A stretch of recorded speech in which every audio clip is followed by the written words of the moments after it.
Hi friends, இதுதான் சுண்ணாம்பு கல். இதை பொடியை வச்சா தான் சுண்ணாம்பு வரும்.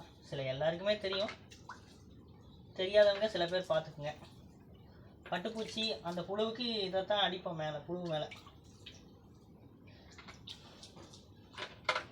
இதை தொளிச்சு தண்ணியை தொளிச்சு விட்டால் இது மாவாக பொடிஞ்சுவிடும்.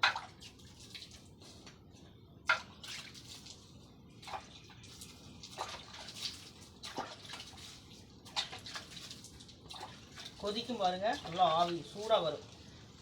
கை வச்சா கையே வந்துடும் பாருங்க.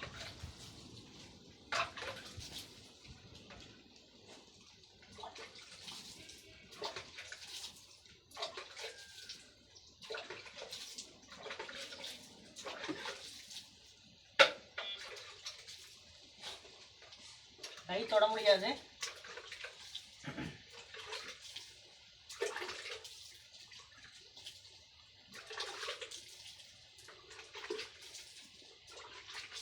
இது சுண்ணாம்பு சோலையிலேருந்து வாங்கிட்டு வருவோம். வந்து இப்படி போட்டு தான் இதை பொறுக்கி வைக்கணும்.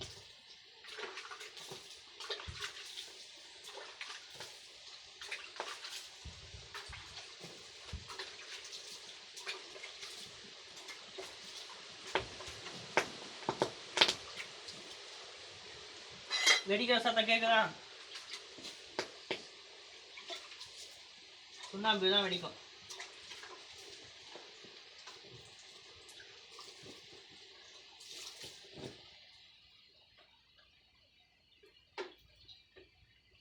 பக்கத்துலேயே நிற்க முடியாது, தண்ணி ஊற்றிட்டா அந்த அளவுக்கு கொதிக்கும். வெடிச்சு வருது பார்த்தீங்களா?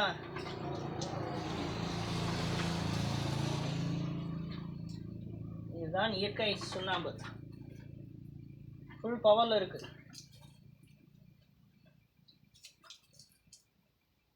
இது ஒரு கிருமி நாசினி. இதெல்லாம் சொல்லவே வேண்டாம், எல்லாருக்கும் தெரியும்.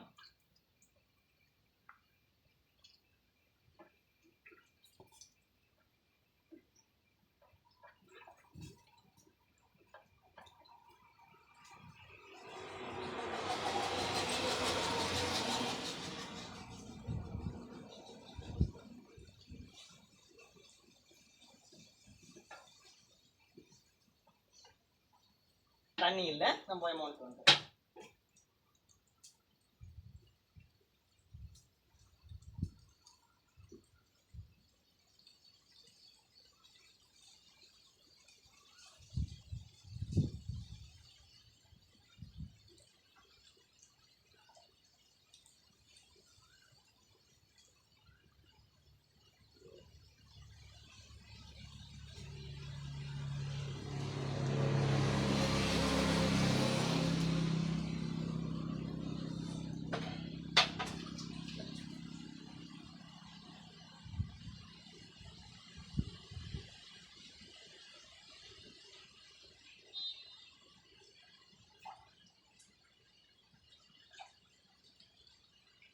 பட்டுப்பூச்சி வளர்ப்புக்கு முக்கியமானது சுண்ணாம்பு மட்டும்தான்.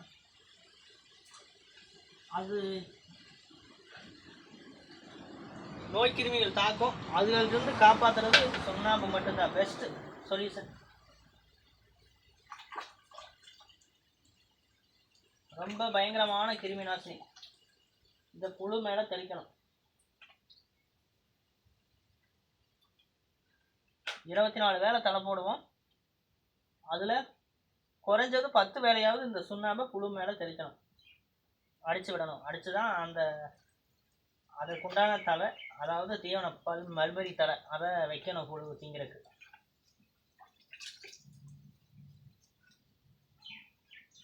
இப்போல்லாம் வெடித்து வந்துருச்சு. 10 நிமிஷம் கழித்து உள்ள வெடிக்காத கல் இருக்கும், அதை பெரட்டி எடுத்து மறுபடியும் தண்ணி ஊற்றி பொடிய வைக்கணும்.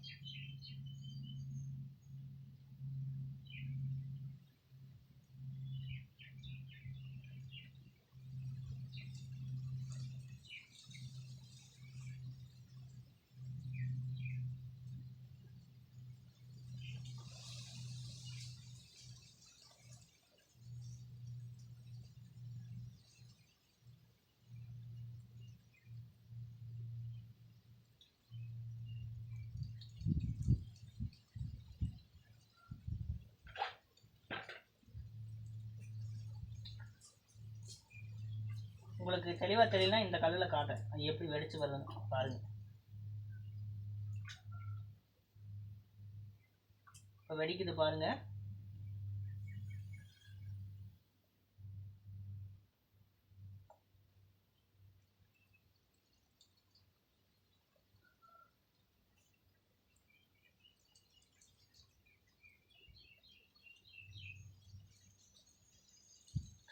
இந்த சுண்ணாம்பு எப்படி உருவாகுதுன்னா, ஓடக்கல் எடுத்து அதை சூடு பண்ணி, சுடுக்கல் தான் அதை தண்ணியில் விட்டால் அது சுண்ணாம்பாக மாறும். இது இயற்கை தந்த வரம். புரிஞ்சிருச்சா? இந்த டெமோவுக்கு இன்னொரு கல் காட்டுறேன். இது மாதிரி இன்னும் நிறைய கல் உள்ளே இருக்கும் பொடியாது. ஒவ்வொன்றா எடுத்து தான் பொடிய வைக்கணும்.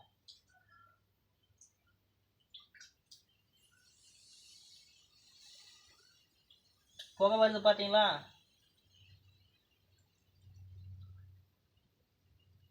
வெடிச்சு வருதுங்க. எவ்வளோ அழகாக வெடிச்சு வருது.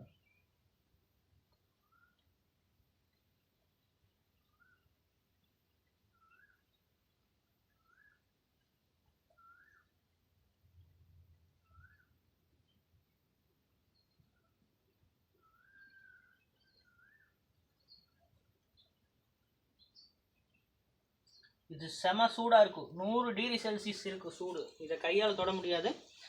நீங்கள் ஈயவானா அந்த மாதிரி சட்டி தான் போடையும். லப்பர் சட்டியில் போட்டால் இது லப்பர் சட்டி உருகி போயிடும். அந்த அவ்வளோ ஹீட்டிங் இருக்கும்.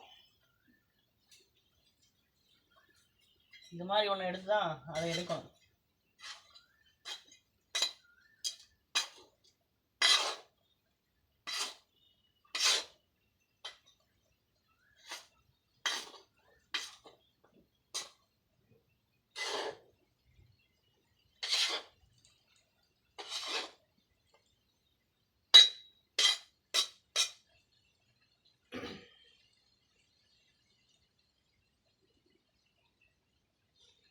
தீ எரிஞ்சா ரப்பர் குண்டா எப்படி உருகுமோ அது மாதிரி உருகும். இதை அந்த குண்டாவில் போட்டு தண்ணியை மட்டும் ஊற்றி வச்சுட்டா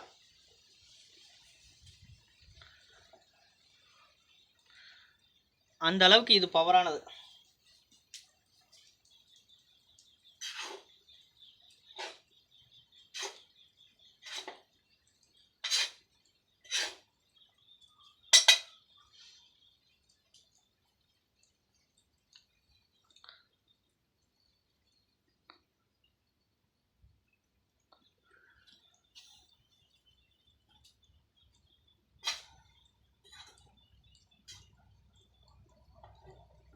இப்படி இருக்கிற கல் உள்ளே இருக்கும்.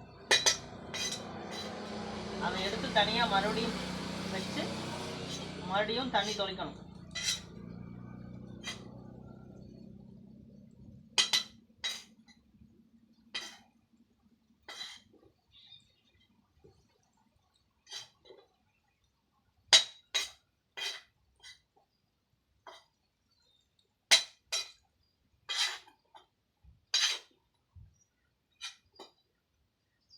சுண்ணாம்பு இப்படி தான் உருவாகுது. தெரியாதவங்க தெரிஞ்சுக்குங்க. இந்த சுண்ணாம்பு தான் கால்சியம் சத்து தரக்கூடியது. மாடுகளுக்கும்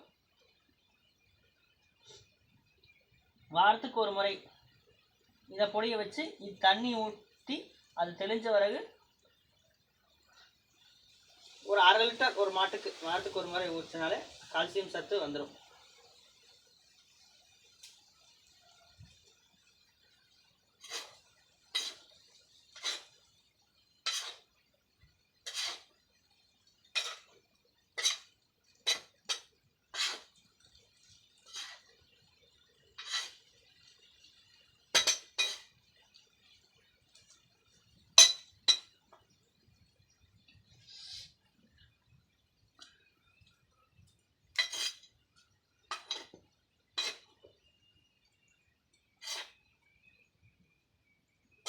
ஓகே மக்களே, பாய்.